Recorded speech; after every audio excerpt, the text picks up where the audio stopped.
Si Sora, isang maliit na basketball player na nais makapasok sa Inter-High, gaya ng kanyang ina na nagbigay sa kanya ng inspirasyon sa basketball.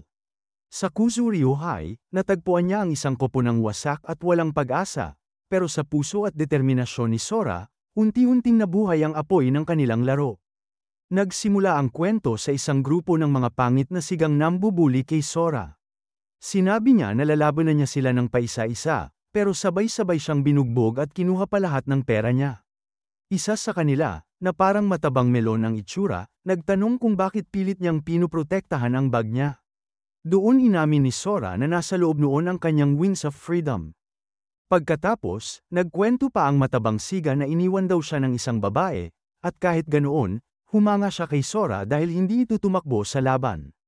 Sinabi pa niya na kaya raw niyang turuan si Sora lumaban. Pero bago pa man siya makapagsimula, biglang tinamaan siya ng laruan isang eroplanong pangbata at agad siyang bumagsak.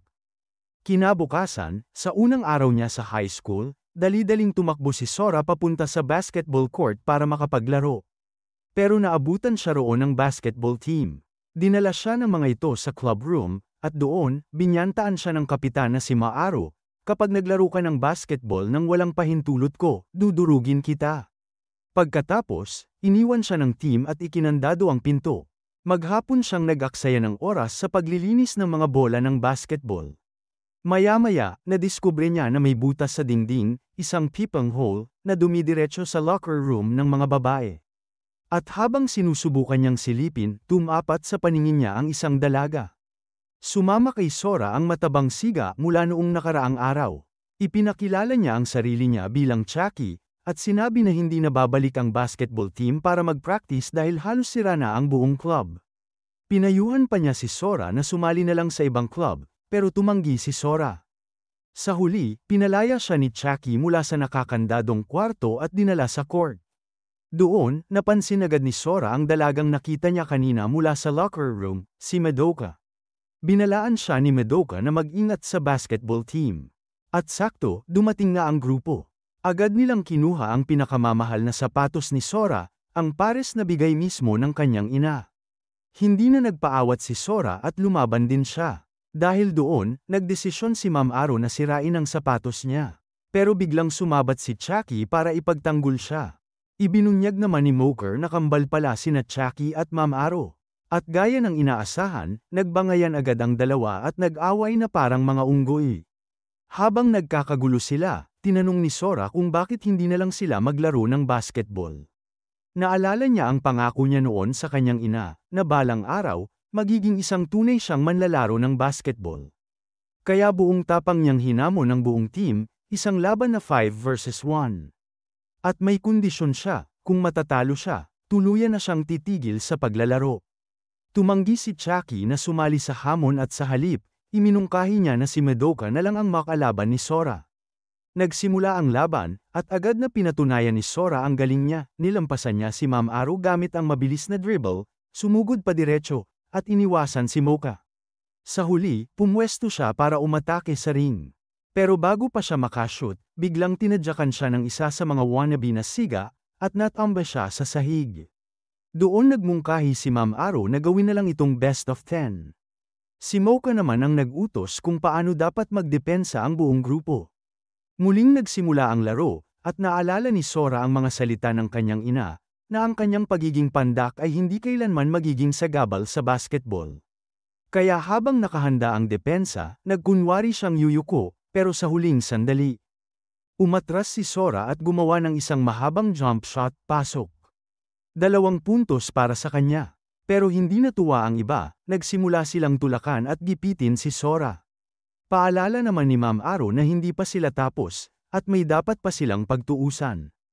Samantala, si Chucky ay abala sa pamboboso ng mga babaeng dumadaan sa labas. Hindi nagtagal, lumapit sa kanya ang mga miyembro ng basketball team at sinabi na tinalo sila ni Sora. Doon sinabi ni Sora kay Moka na hindi uurong si Ma'am Aro sa kanyang salita, at nahalata namang may talento itong maglaro ng basketball. Kinabukasan, binati siya ni Madoka dahil nakasali na siya sa team, at binigyan pa siya ng baon para kainin pagkatapos ng klase. Pagkatapos ng eskwela, hinikayat ni Sora ang mga kakampi niya na mag-practice ng basketball, pero imbes na sumunod, inutusan lang nila siya na linisin ang club room. Ilang oras siyang naglinis hanggang dumating si Chucky, may dala-dalang mahabang poste. Sinabi nito, habang namboboso sa butas papunta sa locker room ng mga babae, na may nahulog na gamit sa sahig at balak niya itong sagipin. Sinubukan niyang sungkitin gamit ang poste, pero hindi siya nagtagumpay. Tumulong si Sora sa pamamagitan ng pagpapahaba sa poste hanggang sa maabot nila ito. Pagkatapos noon, tinanong ni Sora kung may karanasan ba siya at si Ma'am Aro sa paglalaro ng basketball. Pero imbes na diretsyong sumagot, nagsalita lang si Chucky ng walang kwentang aral tungkol sa kung kailan daw dapat sumuko sa laban. Maya-maya, nadaanan ni Mocha si Sora na nag-e-ensayo mag-isa sa basketball court. Napansin din ito ni Ma'am Aro.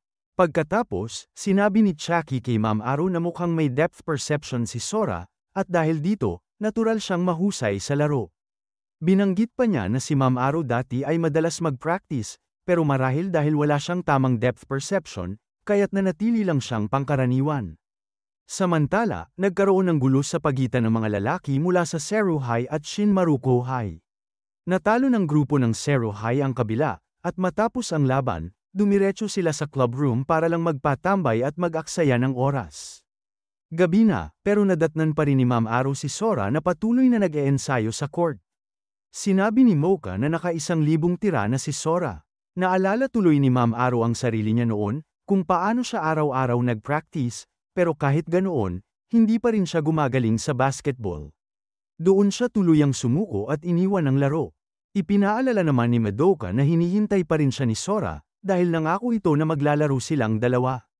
Naiwan si Ma'am Aro na nagtataka at nag-iisip kung paano nagagawa ni Sora na magsanay ng ganoon kasipag at walang kapaguran. Kinabukasan, muling nagmamadaling pumunta si Sora sa club room, pero nadatnan lang niya si Chucky na naliligo roon. Tinanong siya ni Chucky, anong gagawin mo kung kahit anong ensayo, hindi ka pa rin gumagaling sa basketball? Pagkatapos, dinala niya si Sora sa labas at ipinakita si Ma'am Aro na nagsasanay ng basketball. Kahit sablay at hindi pa rin magaling, tuloy pa rin siya dahil na-inspire siya kay Sora. Laking gulat ni Sora nang makita si Ma'am Aro na tumatalo ng mataas para makapuntos, dahil hindi niya kayang mag-shoot mula sa malayo. Pero biglang dumating ang mga siga mula sa Shinmaruko High. Pinagtawanan nila si Ma'am Aro at nang lumaban nito, agad nila siyang binugbog. Nagtangkang sumaklolo si Sora na parang isang bayani, pero gaya ng dati, bagbog sarado rin siya. Pagkatapos ng gulo, parehong sugatan at lupaypay sina Sora at Ma'am Aro. Ibinahagi ni Ma'am Aro ang malungkot niyang kwento noong bata pa siya, kung paano kahit anong ensayo ang gawin niya, hindi pa rin siya gumagaling sa basketball. Tinawag niya itong pathtikong nakaraan. Ngunit pinuri ni Sora ang galing niya sa pagdakang, at sa hindi malamang paraan, nakumbinsi niya si Ma'am Aro na sumama sa kanya sa gym para mag-ensayo. Dumating naman ang mga siga mula sa Shinmaruko High at hinamon ang koponan sa isang opisyal na laban sa basketball. Kaya sinimulan ni Sora na turuan ang iba pang miyembro ng mga simpleng basic na galaw at taktika sa laro. Pero nagsawa ang mga ito sa pangangaral niya at nag-alisan mula sa gym. Samantala, bumili ng bagong sneakers si Ma'am Aro, at inamin niya kay Chucky na gusto niyang subukan muli ang basketball, dahil na-inspire siya kay Sora. Sinubukan ni Sora na kumbinsihin ang iba pang miyembro na sumali sa laban sa Shinmaruko High. Pero imbes na makinig, hinamon siya ng mga ito, maglaro raw siya ng basketball sa harap ng mga babae, naka-boxers lang. Kinabukasan, tinanggap ni Sora ang hamon. Naglaro siya ng halos hubad sa court, at dahil sa tapang at walang hiya niyang ginawa, napilitang bumalik ang mga miyembro at muling sumali sa team. Pagkatapos, magkasama sina Sora at Ma'am Aro na palihim na pumasok sa Shinmaruko High para makakuha ng impormasyon tungkol sa kalaban. Isa sa mga manlalaro nila, si Takua, ay inimbita si Sora na panuorin ang kanilang ensayo, at sa hindi inaasahang pangyayari, napasama si Sora sa kanilang practice. Habang kasama ni Sora ang mga first years na gustong sumali, isang dambuhalang manlalaro na nagngangalang Chiba ang agad nagtakda ng patakaran. Lahat ng wala pang 170 cm ang taas, kasama si Sora, ay tatanggihan kaagad dahil masyado silang pandak. Nagpatuloy ang ensayo ng team ng Kuzo High, at nang may bola na napunta sa direksyon ni Sora, sinunggaban niya ang pagkakataon. Mabilis siyang tumakbo, idina-dribble ang bola, nilampasan si Takua, at nakapuntos ng maayos.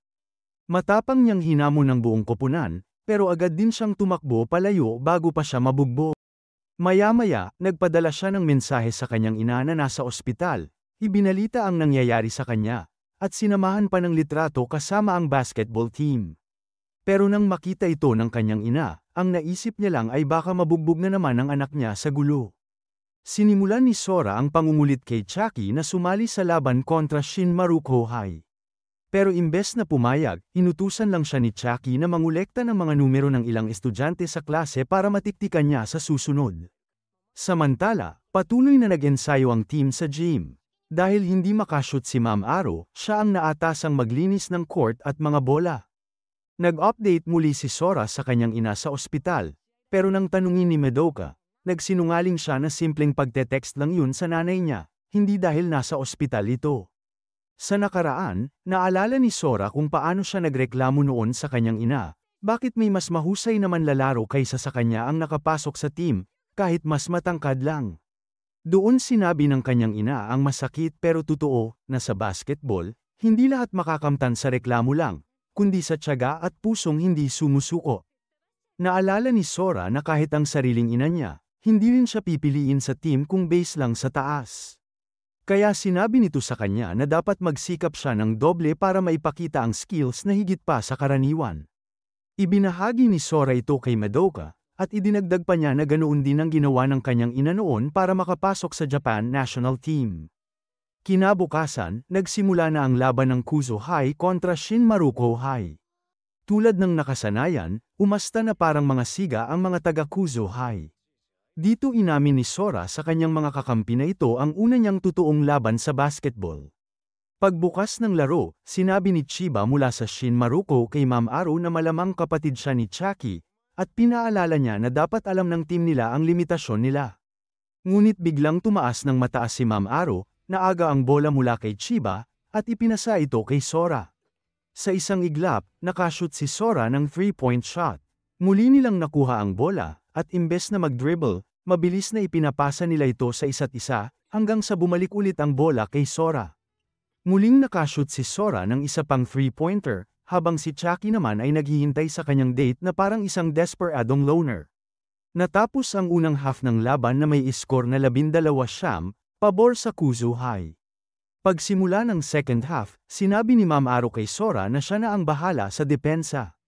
At nang sumubok mag-dunk ang mga manlalaro ng Shin Maruko High, tumalon si Ma'am Aro ng mas mataas pa kay Chiba at na-block ang tira. Na-block pa niya ang isa pang atake, at agad silang nag-counter-attack. Napunta ang bola kay Sora, nag-duck in siya, nilampasan si Takua, at nagpasok ng isang malinis na 2-pointer. Napansin ni Takua ang kahinaan ni Sora at sinabi kay Chiba na siya na lang ang haharap dito. Habang tumatakbo ang laro, hinarap ni Takua si Sora at hindi siya tinigilan. Sinubukan ni Sora na mag-duck mula sa kaliwa at tumira mula roon, pero mintis.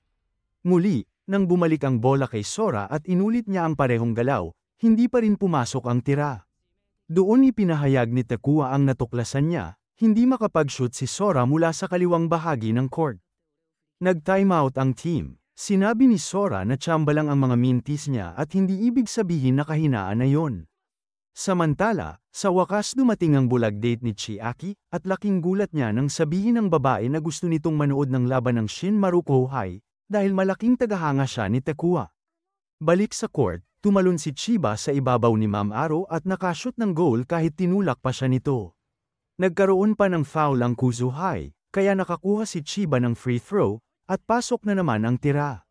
Sa sumunod na play, ninakaw ni Takua ang bola mula kay Sora, at habang papasa na sana siya. Na-outsmart ni Takua si Sora nang magpanggap ito at napilitang mahawakan siya, dahilan para magkaroon ng isa pang foul ang Kuzo High. Muli siyang nakashoot ng 3-pointer, habang si Chucky naman ay dumating na at sumama na sa mga manunood. Hindi pa doon natapos, isa pang manlalaro ng Shin Maruko High ang nanguto at nakakuha ng foul mula sa isang Kuzo High player. Dahil dito, napilitang ma-eject ang manlalaro ng Kuzo High mula sa laro.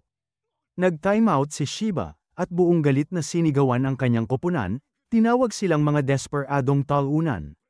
Ngunit hindi nagpadaig si Sora, sinabi niya mismo sa referee na kahit 4 na lang sila, magpapatuloy sila sa laban at mananalo pa rin sila. Sa pagpapatuloy ng laro, bumuhos ng puntos ang Shin Maruko High, at bago matapos ang first half, lamang na sila ng 44 points. Sa break, iminungkahi ng isa sa mga manlalaro na tanungin si Chucky kung pwede siyang pumalit.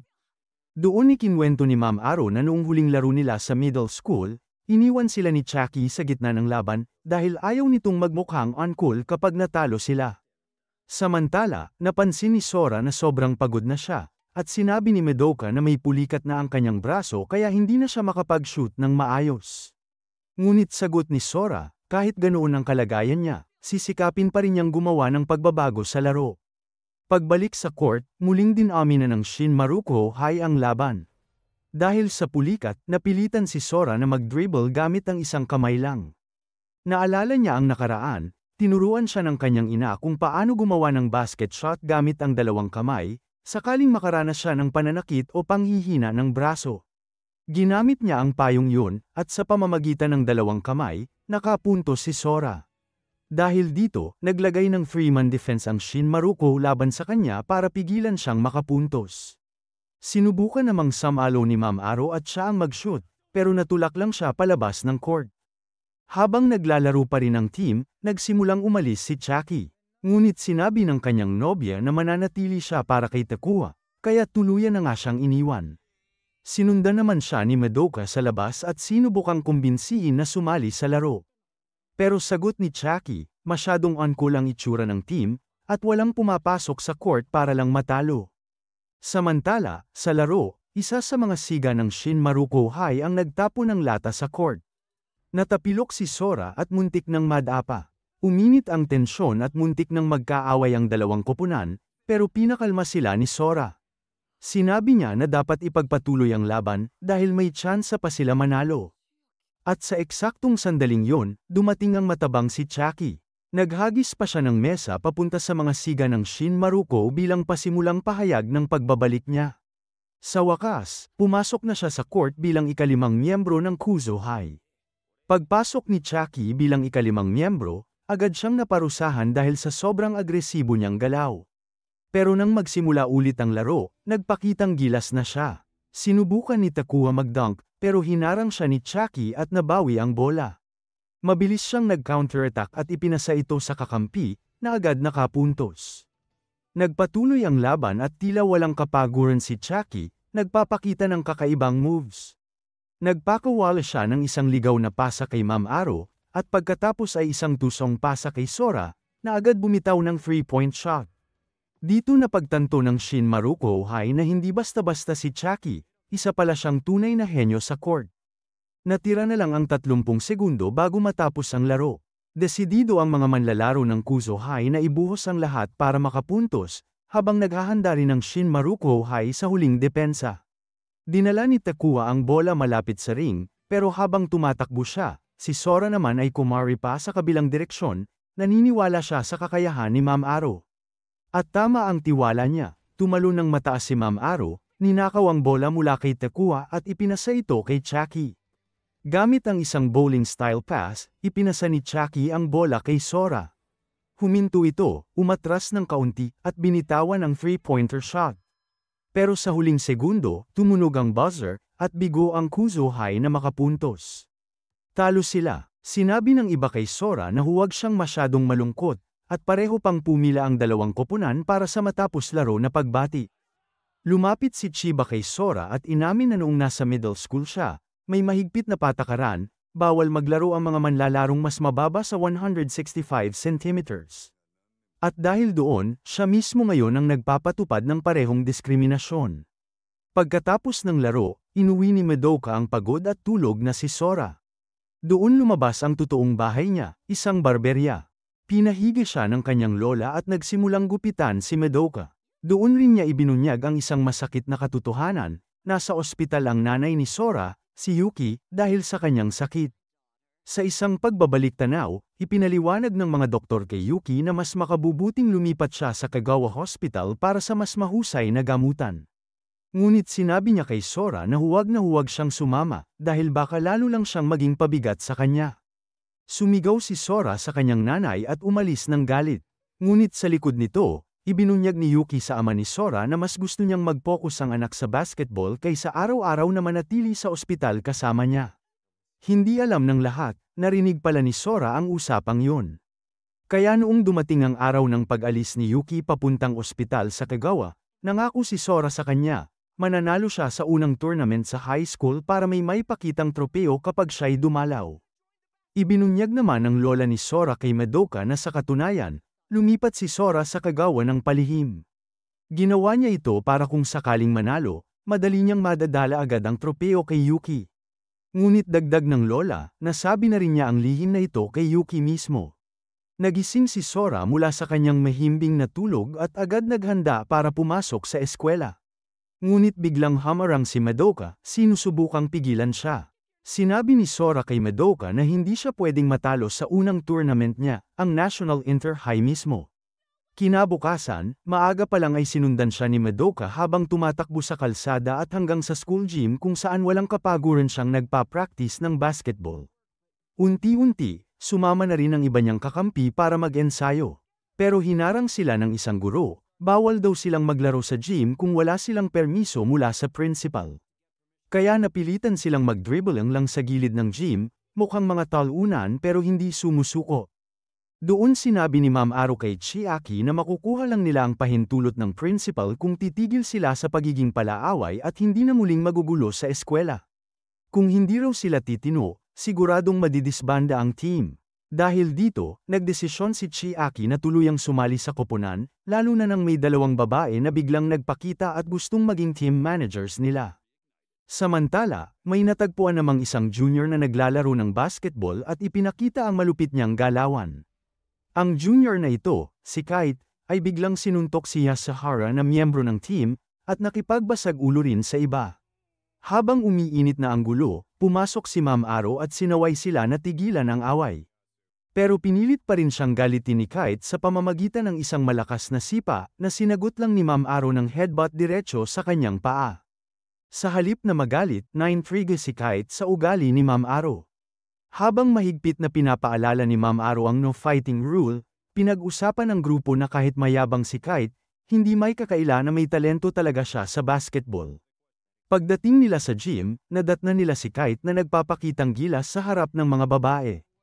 Nagpakawala siya ng matinding galaw at nakashoot pa ng bola, pero sa kasamaang palad, nasagi niya ang isang babae at natama nito. Agad itong dinala ng school clinic para gamutin, at bilang pagbibigay galang, lumuhad pa si Ma'am Aro at humingi ng paumanhin sa ginawa ni Kite, kahit hindi naman siya ang may kasalanan. Pagbalik sa club room, napansin ni Sora ang isang luma at wasak na basketball. Sabi ng iba, yun daw ang bola ni Kite, halatang matagal na niyang kasama sa lahat ng ensayo. Lumapit si Sora kay Kite, ibinalik ang bola at inimbitahan siyang sumali ng opisyal sa team. Pero sa halip na matuwa, sinuntok lang siya ni Kite ng malakas at malamig na sinabing maglaho ka na. Kinabukasan, sinabi ni Sora sa buong team na sa tingin niya, hindi naman talaga masamang tao si Kite, kahit na lagi itong nagmamatigas. Pero pagpunta nila sa gym, nadatnan nila na binugbog na naman ni Kite ang ilang estudyante. Lumapit si Sora para kausapin siya, pero gaya ng dati, pinagtabuyan lang siya at sinabihang umalis ka na. Doon na pumagitna si Madoka, malakas siyang sinampal si Kite at sinabing tigilan na niya ang pagiging parang spoiled brat. Naabutan ng club advisor na si Satsuki ang kaguluhan. Dahil dito, agad niyang idineklara na disbanded na ang basketball team, dahil sa mga gulong idinudulot nila. Wala ring sinabi si Ma'am Aro para ipagtanggol ang grupo. Habang nag-uusap, biglang tumawag ang isang tao kay Kite. Pero bago niya masagot, sinampal ni Sora ang cellphone niya. Dahilan para mahulog ito. Saka lang sinabi ni Kite kay Satsuki na wala naman talaga siyang kinalaman sa basketball team, at kaya siya ang may kagagawa ng gulo. Sinagot siya ni Satsuki na kung ganoon, malamang ay mae-expel na lang siya dahil sa sunod-sunod niyang eskandalo. Kinabukasan, habang pauwi, napansin ni Mocha na kakaiba si Kite. Sabi niya kay Sora, hindi mukhang duwag si Kite dahil marunong siyang managot sa ginawa niya, kahit pa ikapahamak niya. Habang naglalakad si Sora, nadaanan niya si Kite na kausap ang nakababatang kapatid na babae sa telepono. Narinig niyang pinapangakuan ni Kite ang kapatid na huwag mag-alala, dahil gagawa siya ng pangalan sa Inter-High Tournament. Balik tanaw, madalas pag-alitan si Kite ng kanyang stepdad dahil sa pagiging pasaway. Sa sobrang inis, pinadala pa siya sa Kagawa matapos ang middle school para mawala sa paligid. Sa kasalukuyan, pilit pa rin kinukumbinsi ni Sora si Kite na sumali sa team, para matupad ang pangako nito sa kapatid. Tuloy-tuloy lang si Sora sa pangungulit hanggang sa haminin na siya ni Kite, "Kung makukuha mo ang bola sa akin, sasali ako." Buong lakas na sinubukan ni Sora, pero agad niyang naramdaman na ibang lebel ang laro ni Kite. At habang pinapanood niya ang matinding pagsusumikap ni Sora, naalala ni Kite ang mga panahong walang sawang nakikipaglaro siya ng basketball kasama ang kanyang tunay na ama. Sa isang sandali, nagulat si Kite nang maaga ni Sora ang bola mula sa kanya. Pero bago pa lumala ang laban nila, biglang dumating si Satsuki at ibinunyag na si Kite ay expel na pala sa school. Sumulpot din si Yasuhara, dala ang mga lalaking binugbog noon ni Kite para ilabas ang totoo. Doon, umamin ang mga upperclassmen na sila mismo ang unang nambastos, sabay-sabay nilang hinaras si Kite at sinipa pa ang bola niya, kaya nap-icon ito at binanatan silang lahat. Pero kahit malinaw na kasalanan ng mga seniors, ayaw pa ring makinig ni Satsuki. Kaya't napilitan si Kite na magpaalam sa lahat at umalis. Sa daan, nadaanan niya si Chucky na abala sa pagpapalabas ng sama ng loob, oo, literal na dumudumi, at doon niya biglang naibuhos ang lahat ng nararamdaman, parang si Chucky patuloy ang naging instant therapist niya. Sumama rin si Momoharu, at sinabing naiintindihan niya si Kite. Diretsahan pa niyang tinanong, "Ano ba, talunan ka ba talaga? Umatras ka sa basketball nang hindi man lang binibigyan ng tunay na subok." Kinabukasan, hindi tinantana ni Sora si Satsuki sa kakakulit na bawiin ang expulsion ni Kite. Sinundan pa niya ito hanggang CR para ipaglaban si Kite. Hindi nagtagal, sumulpot din si Kite at diretsyong nakiusap, bigyan siya ng isa pang pagkakataon, dahil tiyak niyang madadali niya ang Kuzuryu High papuntang Inter-High. Sa hindi inaasahang pagkakataon, nandoon din pala sa banyo ang principal at narinig ang lahat. Dahil sa sinseridad ni Kite, pumayag itong bawiin ang expulsion. Opisyal na ngang sumali si Kite sa basketball team.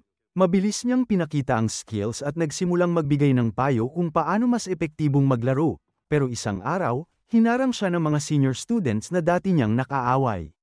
Pinagtulungan siyang bugbugin bilang ganti. Agad na dumating ang mga miyembro ng basketball team para tulungan siya, pero pinigilan sila ni Kite. Hiling niya, hayaan siyang harapin ito mag-isa. At doon, walang awang pinagtulungan siyang bugbugin ng mga seniors. Halos walang bukas kung bugbugin si Kite, at dali-dali pang nagsitakas ang mga seniors matapos.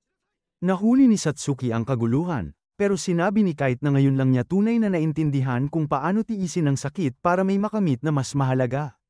Pagbalik nila sa gym para mag-ensayo, ikinwento ni Kite kay Sora ang tungkol sa kanyang ama, kung paano ito namatay sa isang aksidente sa trabaho, at kung paano pa rin siya binilhan ng leather basketball kahit sobrang kuripot nito. Samantala, sinabihan ni Momoharu si Kite na humingi ng tawad sa babaeng nasaktan dahil sa kanya. Dito na inamin ni Kite na siya na ang nakikipag-date rito, na ikinagalit naman ni Chucky, kaya't idineklara nitong gera laban kay Kite. Nagpatuloy ang ensayo ng team, at dito napansin ni Kite na may mga nakakagulat at kahanga-hangang skills pala si Sora. Sa utos ni Satsuki, lahat sila ay nagpapaikot-ikot ng laps. Doon sinabi ni Sora kay Momoharu na panahon na para gumawa siya ng maayos na training plan o gabay para mas umangat ang performance ng buong koponan. Dinala ng team ang sarili nila para manood ng laban sa tournament, kung saan kabilang din ang Shinmariko High. Sa kanilang gulat, tila natatalo ang Shinmariko laban sa kalabang koponan. Pero kahit dehado, nagpakitang gilas pa rin sina Chiba at Taka, nagsanib puwersa para maka-score ng sunod-sunod. Sa huli, ilang puntos lang ang lamang pero natalo pa rin ang Shinmariko. Gayunpaman, nagsilbi itong inspirasyon sa team ni Sora, kung gusto nilang mangibabaw sa ibang schools, kailangan pa nilang magdoble kayod sa practice. Sa isang ensayo, napunit bigla ang sapatos ni Sora. Pagkatapos ng klase, nagpunta siya sa iba't ibang tindahan para ipaayos, pero lahat ng sapatero ang payo, bumili ka na lang ng bago. Hindi siya nakinig. Sa kalaunan, napadpad siya sa isang shop kung saan nakasalubong niya ang kaklase niyang si Nanao. Sa unang pagkikita pa lang, aksidenteng natamba si Nanao at napadagan kay Sora. Sa gitna ng hiya at tawa, sinabi ni Nanaw na iwan na lang niya ang sapatos, at siya na ang baalang ayusin ito. Nang makita ni Nanaw kung gaano kahalaga ang sapatos para kay Sora, kusa niyang anako ang responsibilidad na ayusin ito. Nagbigay pa siya ng payo, palitan daw ni Sora ang insoles para mas bumilis ang galaw niya sa court. At para hindi siya maistorbo habang hinihintay ang repair, ibinigay pa mismo ni Nanaw ang sariling sapatos niya bilang pansamantalang gamit. Bago umalis, biglang inamin ni Nanaw na natuwa siya sa naging laro ni Sora laban sa Shinmariko High, at sobrang cool daw nito. Naiwan tuloy si Sora na nagtataka kung may gusto ba sa kanya si Nanaw. Pag-uwi, hindi siya mapakali at parang hindi makatulog, parang batang 12 anyos na unang beses ma-in love. Kinabukasan, napansin ni Sora na seryoso na pala sa ensayo sina Chucky at ang iba pang delinquents. At mas lalo pang naging malinaw ang dahilan nang ipakilala ni Satsuki si Nanaw bilang team manager ng basketball club. Ang sabi ni Nanaw, sumali siya dahil gusto talaga niya ang basketball. Pero para kay Chucky, convinced siya na sumali si Nanaw dahil sa kanya. Habang nagpapatuloy ang practice, nagpakitang gilas si Chucky ng ilang nakakagulat na moves na ikina-impress ni Nanaw. Pero hindi lang siya, habang pinapanood niya ang buong team, unti-unti siyang humahanga sa bawat isa at sa determinasyon nilang lahat. Pero nang makashoot si Sora ng 3-pointer, literal na napanganga si Nanaw, wala siyang masabi. Dumating din si Madoka at agad niyang sinalubong si Nanaw. Nagkaroon sila ng girlish bonding moment, lalo pat naging manager si Nanaw noon ng team ni Madoka sa middle school. Nagpatuloy ang ensayo ng boys team, at nagsimula rin silang magbigay ng payo sa isa't isa kung paano pa mapapabuti ang laro. Pero napansin ni Nanaw, kahit magaling ang grupo, wala pa rin silang panama sa isang totoong game. Para patunayan ito, hinamon ni Madoka ang boys na makipaglaro sa girls team. Ngunit agad tumanggi ang mga lalaki, ayaw daw nilang seryosohin ang mga babae. Isa pa nga sa kanila ang nagyabang na papayag lang silang maglaro kung maghuhubad ang girls kapag natalo.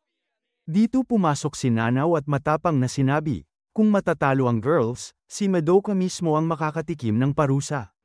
Biglang na-hype ang boys team, kaya't pumayag na rin sila sa match.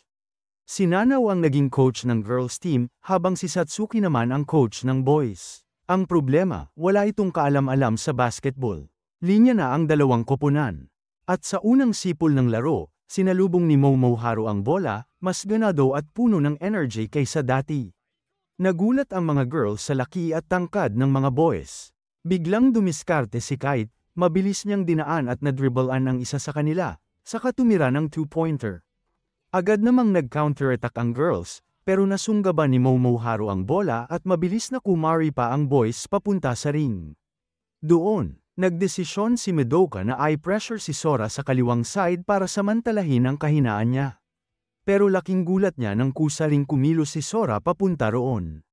Pagkakuha niya ng pasa mula kay Chiaki, swabe niyang naipasok ang tira.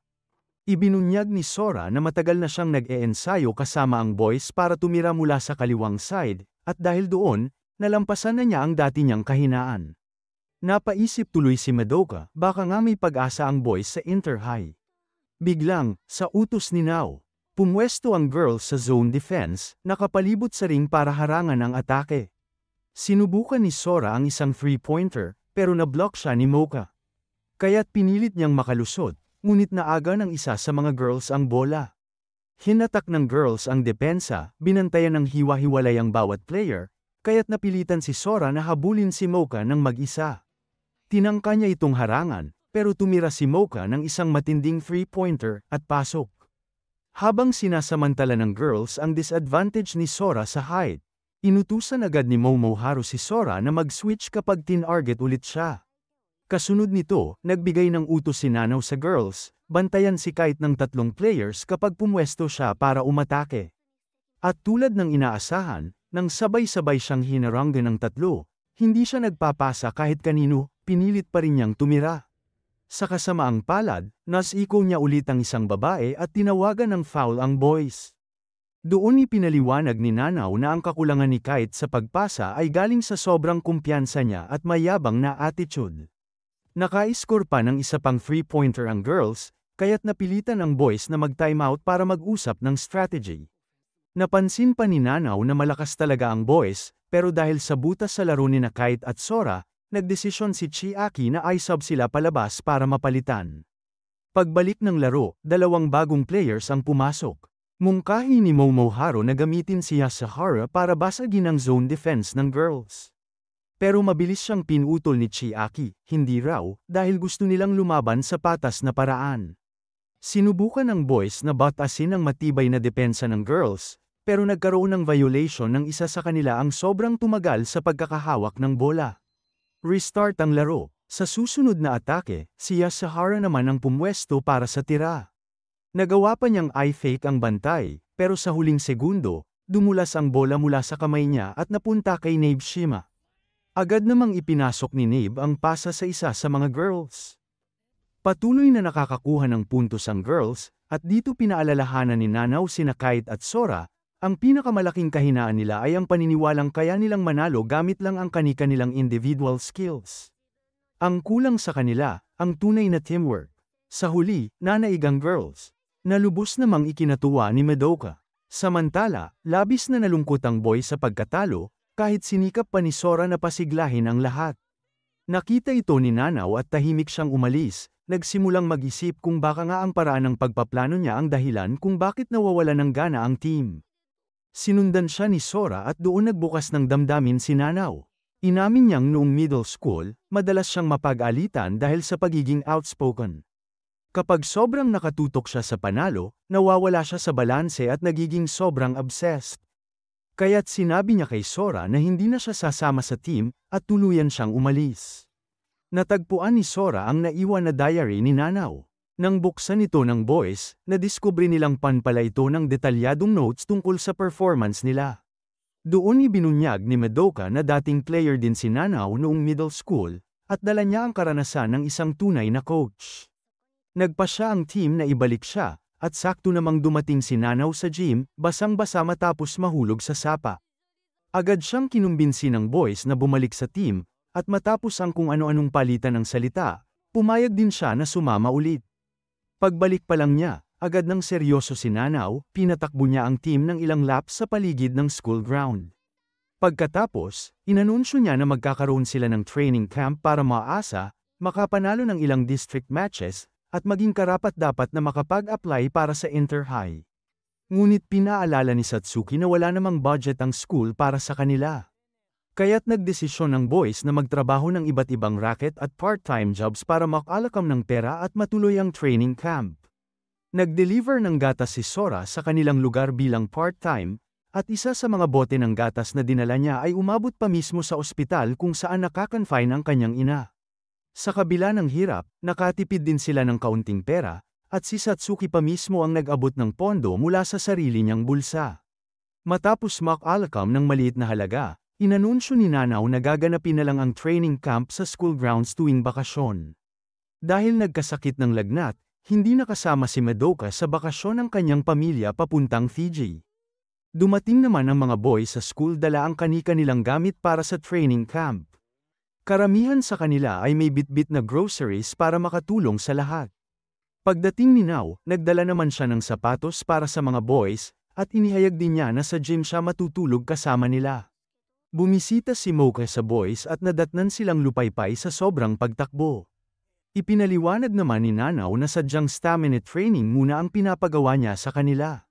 Maya-maya, nagluto si Madoka para sa boys, pero sa malas. Nauwi si Momoharo sa ospital matapos kumain. Samantala, sabay-sabay namang naligo ang girls, habang si Chiaki ay nagplano ng suicide mission, hikayatin ang boys na manilip sa paliguan ng girls. Palihim silang pumunta roon, pero sa halip na makita ang girls, isang matandang lalaki ang nadatnan nila sa loob. Lumabas pala ang girls at lumipat sa isang bathhouse sa labas ng school. Habang nangyayari ito, nag-confide si Nanaw kay Madoka, hindi raw siya sigurado kung kaya niyang maging isang tunay na coach. Kinabukasan, balik trabaho ang boys, tumakbo, nag-stretching, at nag-drill ng footwork. Kinagabihan, bumalik si Sora sa gym para mag-solo practice, pero nadatnan niyang naroon na rin si Kite, nag-e-ensayo ng mag-isa. Habang nagpa-practice si Sora ng mga tira niya, biglang nagtanong si Kite, sa tingin mo, kaya ba talaga nating makarating sa Inter-High? Sumama rin si Yasuhara sa kanilang practice, at sinabi niya na lahat ng team ay nagsisimula sa maliit, walang instant na lakas. Di nagtagal, nakisali sila sa iba pang players na naglalaro ng sarili nilang mini-games. Doon, pinaalalahanan sila ni Kite, kung gusto nilang makarating sa Inter-High, kailangan nilang magseryoso. Nagkaroon tuloy ng mainit na argumento si Kite at ang iba pa tungkol sa pagiging seryoso sa laro. Pagkatapos, ipinaliwanag naman ni Chiaki na hindi lahat ng miyembro ay nasa parehong level ng mindset gaya niya. Kinabukasan, nadiskubre ng team na sina Nave at Chucky, ang dalawang hindi nagiging seryoso, ay umalis na sa camp dala ang kanilang mga gamit. Samantala, habang naglalakad sina Nave at Chucky, nakatagpo sila ng ilang middle schoolers at agad silang naghamon ng laro. Sa kabilang banda, gusto sanang hanapin ni Sora ang dalawa, pero pinigilan siya ni Kite na lumabas para maghanap. Samantala, laking gulat ni Nave at Chucky nang talunin sila ng mga middle schoolers sa laro. Para sa kanila, nakakahiya at nakakagulat na matalo sa mas bata. Doon sinabi ni Sora kay Kite na ang basketball ay hindi lang tungkol sa panalo, kundi tungkol din sa kasiyahan ng paglalaro.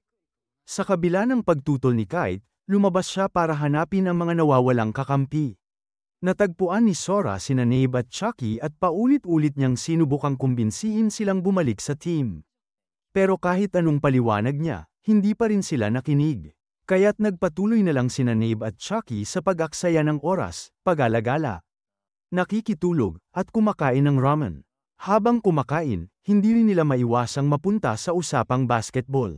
Isang pagkakataon, nakatagpo sila ng isang manlalaro kasama ang kanyang girlfriend. Doon narinig nila ang babae na nagsabing ang cool niya dahil sa galing niya sa basketball.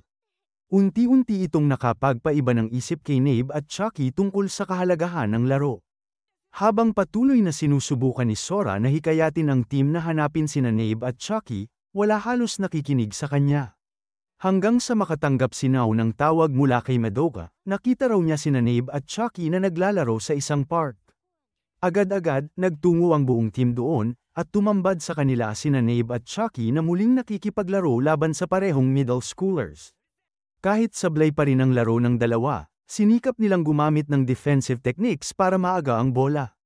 Sa isang pagkakataon, nakapasok si Sora at nakatira pa ng shot na nagbigay inspirasyon sa dalawa. Dahil doon, nagpa siya sina Nave at Chucky na bigyan ulit ng tsansa ang basketball. Kahit papaano, pinuri pa sila ni Kite, isang bihirang bagay mula sa kanya. Pagbalik, nadatnan ni Momoharo na gising at puno ng sigla ang buong team na nagsasanay. Nagbigay pa ng payo si Kite kay Yasuhara kung paano mas epektibong makatira. Sa huli, inanunsyo ni Nanao na magkakaroon sila ng practice match bilang pagtatapos ng training camp. Pero bago pa man niya ibunyag kung sino ang magiging kalaban, biglang sumulpot ang isang wannabe fancy guy na nagngangalang Kabachi. Ipinakilala niya ang sarili bilang Ace Plus ng Kaho High, at pinsan pa raw ni Nanao. Agad niyang binanggit kay Nave na kahawig siya ni Zero, kaya't hinamon niya ito para subukan ang kanyang galing. Pero sa dulo, nadulas lang siya sa court. Pagkatapos ng nakakahiya niyang entrance, sinabi pa rin ni Kabachi na tinatanggap niya ang imbitasyon ng boys para sa practice match laban sa Kaho High. Dito ipinaliwanag ni Nanao na ang Kaho High ay kilalang malakas na team, kahit nga sila ay laging natatalo sa powerhouse na Shinmarco High. Dahil dito, sinimula ng boys ang seryosong pagsasanay ng screens ayon sa utos ni Nanao, at unti-unti, araw-araw ay nakikita ang kanilang improvement. Malapit na matapos ang training camp nang ibahagi ni Nanao ang bagong formation ng players. Alam niyang disadvantage ang height ni Sora, kaya't gumawa siya ng espesyal na taktika para palakasin ang depensa ng team. At sa bagong formation na ito, buong sipag silang nagsanay at pinanday ang teamwork nila. Habang nagpa-practice mag-isa, patuloy na inuukit ni Sora ang kanyang footwork. Pagkatapos, kinausap niya si Nanao at inamin na buo talaga ang kagustuhan niyang maglaro. Samantala, sa kanyang day off, gumala si Hua sa bayan at nakasalubong niya ang buong Kaho High team na papunta sa Keryu High para sa practice match kontra sa Shinmarco High. Pagbalik, ibinalik ni Nanao kay Sora ang kanyang orihinal na sapatos. Sabi ni Sora, gagamitin niya ang sapatos ni Nanao bilang huling beses sa darating na laban. Dumating ang Kaho High team kasama si Takuma. Isa sa kanilang players, si Kishi, ay bumati kina Momoharo at Chiaki, dati pala nilang junior sa middle school. Pero matapos ang bati, malamig niyang sinabi na ang basketball ay hindi sport na basta-basta lang pwedeng balikan kapag trip mo, bagay na labis na ikinainis ni Momoharo. Samantala, walang preno si Kabachi sa panghaharot kay Nanaw, parang wala nang bukas. Ngunit sa gitna ng pagiging desperado niya, napansin din niya, baka nga may nararamdaman si Nanaw para kay Sora. Sinabi ni Sora kay Takuma na mas malakas na sila ngayon kaysa dati, at binalaan naman sila nito na mag-ingat kay Kabachi, ang tinuturing na ace ng Kaho High. Ngunit agad ding nainis si Kabachi nang makaharap si Sora, dala na rin ang pagiging pabigla-bigla at hormonal niyang ugali. Samantala, buo rin ang loob ni Momoharo, oras na raw para turuan ng leksyon ang Kaho High. Bago magsimula, binati pa ni Nanaw si Sora at nagbigay ng good luck wish. Pagbukas ng laro, nagsimula ang bakbakan, palitan ng puntos ang dalawang koponan. Hindi nagtagal, umarangkada ang Keiryu High at nagsimulang makascore, dahilan para mapansin ni Takuma na nakahanap sila ng bagong forward. Gamit ang mga screens na pinagpraktisan nila sa training camp, nagawang makascore ni Sora ng maayos.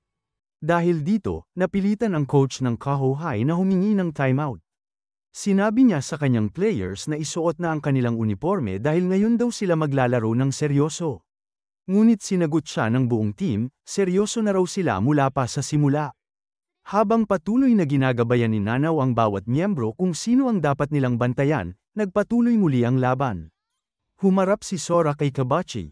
At biglang naalala ni Kabachi kung paano si Nanaw mismo ang pumili ng sapatos na ngayon ay suot ni Sora. Para lang magyabang, nag-dribble si Kabachi ng sobrang fancy, mabilis na dinaanan si Sora, at tumalon para sa tira. Bago pa ibito ang bola, nagpadala pa siya ng air kiss kay Nanaw, pero naubusan ng oras ang timer, kaya't hindi kinilala ang kanyang two-pointer. Sa kabilang banda, nakapuntos ang Keiryu High ng 2 beses, habang si Momoharo naman ay nablock ni Kishi. Nakabawi si Kabachi at naka-score, ngunit sinadya rin niyang iliga si Chiaki para mapunta sa kanya ang foul. Dahil dito, nagkaroon siya ng pagkakataon sa free throw, at nakakuha ng 3 points mula roon. Hindi pa natapos, nablock pa niya si Kite nang subukan nitong makatira.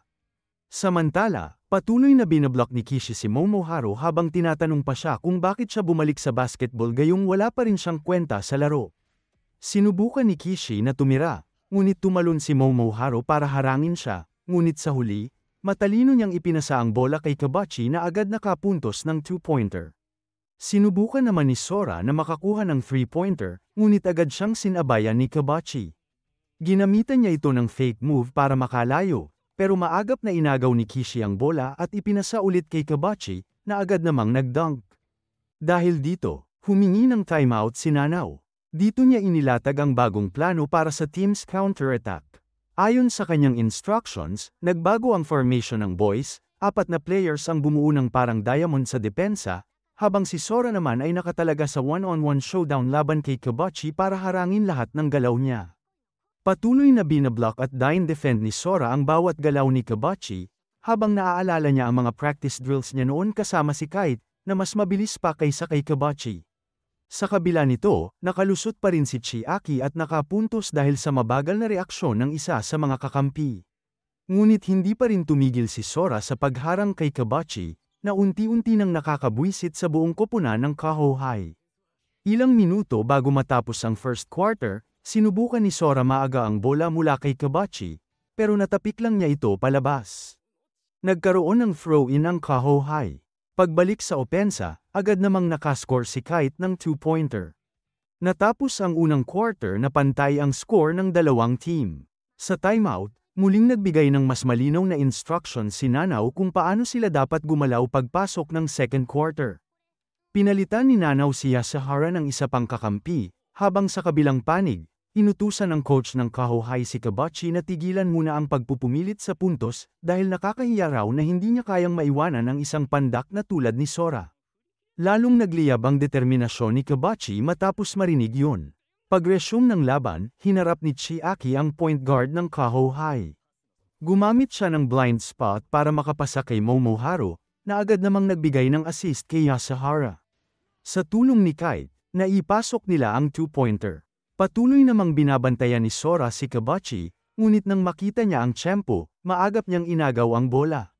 Sa halip na siya ang tumira, ipinasa niya ito kay Yasuhara na nakapuntos muli ng two-pointer. Maya-maya, sinubukan ni Momoharu i-block ang tira ni Kishi, ngunit nataman siya ng foul. Dahil dito, nakapuntos ang Kahohai mula sa free throws. Nagdesisyon si Kabachi na baguhin ang kanyang taktika, kung paano siya binlock ni Sora kanina, siya naman ngayon ang babante at babara kay Sora, one-on-one. Dahil sa walang humpay na pagbabantay ni Sora, hindi makapasa ang Kahohai sa kanilang ace, at tuloy na wala ang isa na namang pagkakataon para makascore. Samantala, sa gym ng kanilang paaralan, dumating si Takuma para mag-ensayo. Laking gulat niya nang madatnan si Chiba na naroon na at nagsasanay, kahit na rest day nila. Lumuwag ang depensa ni Sora habang tumatakbo si Kabachi papunta sa basket, pero biglang sumabat si Kite at matagumpay siyang na-block. Bumalik ang bola sa gitna, at nang ipasa ng isang player ng Kahohai ang bola. Maagap itong naaga ni Sora at agad siyang nakapuntos ng two-pointer. Sa susunod na play, muling sinundan ni Sora si Kabachi, ngunit napansin niyang nauuna na ito. Akala niya ay bumilis si Kabachi, pero nang magsimulang mabigat ang kanyang mga hakbang, na-realize niyang siya mismo ang bumabagal. Doon tuluyang nakalusot si Kabachi at nakapuntos. Agad na nag-react si Nanao at pinalitan si Sora ng si Chucky, na binigyan ng responsibilidad na bantayan si Kabachi. Ngunit hindi nagtagal, bigo si Chucky sa depensa, madali siyang nabasag at muling nakapuntos si Kabachi para sa Kahohai. Habang nakaupo si Sora sa bench na parang constipated ang itsura, sinabihan siya ni Nanao na magpahinga muna dahil darating din ang pagkakataon niya na bumalik sa court. Samantala, umabot na sa ika-4 na foul si Yasuhara kaya agad nag-timeout si Nanao at pinalitan siya ni Na. Si Chucky naman, una sanang gustong mag-request na mapalitan, pero nang makita niya ang matinding aura na bumabalot kay Sora, nagbago ang isip niya at handa na ngayong harapin si Kabachi ng seryosohan. Nakakuha ng puntos ang Kahohai mula sa free throw, pero agad bumawi si Kite sa pamamagitan ng isang three-pointer shot. Pagbalik ng bola kay Kabachi, muli niyang binasag ang depensa ni Chucky, pero biglang sumaklolo si Na. Magkasama nilang hinarang si Kabachi, at dahil dito, 3 players na lang ang naiwan sa depensa.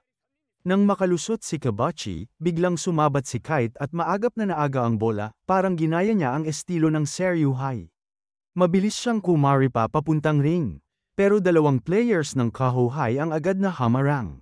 Nakaslip siya sa pagitan nila, pero pagsulong niya pa forward, 3 players naman ang sumabay at naaga mula sa kanya ang bola. Nakakuha ng puntos ang Kahohai sa pamamagitan ni Kishi, at sa natitirang 1 minuto bago mag-halftime, sila na ang nangunguna sa laro. Hirap naman ang Kahohai na makapuntos habang sabay nilang pinipilit panatilihin ang depensa. Sa huling minuto, nakiusap si Sora kay Nanao na ibalik na siya sa court. At sa natitirang 30 segundo, pinalitan siya ni Nanao kay Na. Pagpasok pa lang niya, agad siyang kumari pa papunta sa ring at nakalusot sa 2 defender. Humabol si Kabachi, pero sa huli, nagawa ni Sora ang isang mahirap na pasa papunta kay Kite na nakashoot ng two-pointer. Sa huling ilang segundo, todo push naman ang Kahohai laban sa Kahohai, pero nakahanap din sila ng butas. Nakuha ni Chucky ang bola at ipinasa ito kay Sora, na nagpakawala ng isang napakahalagang three-pointer bago tumunog ang buzzer. Natapos ang first half na tabla ang score ng 2 koponan. Sa huddle, nagtipon-tipon ng mga Seryuhai boys at buong tapang nilang pinag-usapan kung paano nila huhugutin ang panalo sa ikalawang kalahati ng laban. Pagsimula ng second half, nagbiro si Chucky na mag-barbecue sila pagkatapos ng laro. Agad namang nakisakay ang buong team at pinipilit si Satsuki na siya ang manlibre.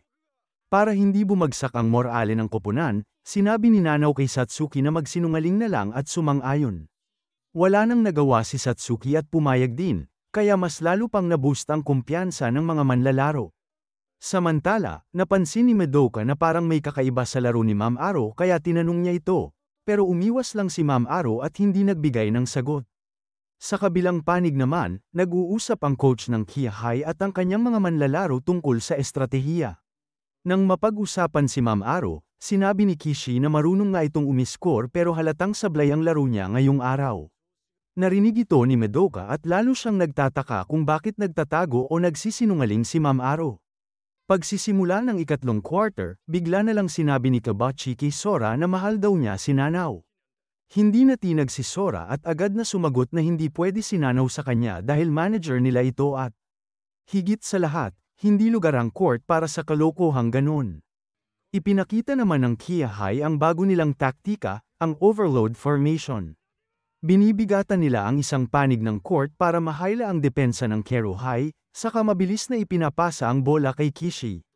Sinubukan siyang harangan ni Ma'am Aro, pero muli na namang nahuli ang kilos niya. Nagkaroon ng contact kaya tinawagan siya ng referee ng foul.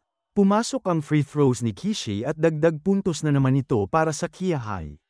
Matapos pa ang isa pang free throw, muling binanggit ni Kishi kay Ma'am Aro na nagsinungaling daw siya noong iniwan niya ang team nila noong middle school. Sa nakaraan, ipinakita kung paano sinabi ni Ma'am Aro sa kanilang koponan na walang masama sa pagiging mahina o palpak, at dahil dito ay na-inspire si Kishi na kahit na loser siya, may lugar pa rin siya sa basketball. Mas lalo pa siyang naudyok nang makita niya si Ma'am Aro na nagpa-practice mag-isa kahit tapos na ang lahat. Dahil dito, sinamahan niya ito. At kalaunan ay palagi na silang sabay nag-e-ensayo. Dumating pa sa punto na sila ni Chucky ay sabay-sabay na rin umuwi pagkatapos ng practice. Sa kasalukuyan, nababa na si Ma'am Aro dahil ayaw niyang matawag na sinungaling. Kaya't hindi niya pinansin ang senadoryas ni Chucky para magpasa at pinilit niyang umiskor mag-isa. Ngunit mabilis siyang nabasa ni Kishi at agad siyang nablock. Nakuha ng Kia High ang bola, at habang naglalaro, patuloy na binabanggit ni Kishi kay Ma'am Aro ang kanilang nakaraan. Matapos ang isang taon nilang sabayang practice noong middle school, unti-unting nawala ng gana si Ma'am Aro. At sa isang partikular na masamang araw, nagsimula ng lumiit ang kanyang motibasyon sa basketball. Naalala ni Ma'am Aro noong plano na niyang sabihin kay Kishi na titigil na siya sa basketball. Ngunit sa halip na sabihin ang totoo, inimbitahan pa siya ni Kishi na mag-ensayo sa gym. Sinabi ni Ma'am Aro na pupunta siya, pero nagsinungaling siya at hindi na muling nagpakita. Sa kasalukuyan, muling tumalon si Kishi para umiskor at hindi man lang sinubukan ni Ma'am Aro na pigilan siya. Nakadagdag ng 2 puntos ang Kia High. Doon niya napagtanto na patuloy pa ring nagsanay si Kishi sa lahat ng panahong siya ay tumigil. Iniisip ng mga kakampi na dapat nang palitan si Ma'am Aro, pero sinabi ni Sora na magtiwala sila sa kanya. Sumunod, nagkaroon ng foul si Kite kaya nakakuha ng 2 free throw ang Kia High. Pasok ang una, ngunit ang ikalawa ay lumihis kaya agad tumalon si Ma'am Aro para sa rebound. Gayunman, nakuha ni Kishi ang bola at ipinasa ito kay Kabachi na nakashoot ng 3-pointer. Sa kabila nito, sinabi ni Ma'am Aro sa koponan na ituon nila ang pansin sa counter-attack. Pagbalik ng bola sa kanila, sinubukan ni Sora na maka-score pero hindi pumasok ang tira niya. Tumalon si Ma'am Aro nang mas mataas pa kay Kishi at nakuha niya ang rebound matapos ang mintis na tira ni Sora. Samantala, dinala ng nurse ng nanay ni Sora si Yuki sa isang lakad, at nakiusap si Yuki na sana makalabas sila ng ospital para mag-stroll sa labas. Sinubukan ni Kite na makashoot ngunit hindi rin pumasok ang tira niya. Dahil dito, inanunsyo ni Nanaw na papalitan siya ni Yasuhara, na may isang foul na lang ang natitira bago siya tuluyang ma-eject.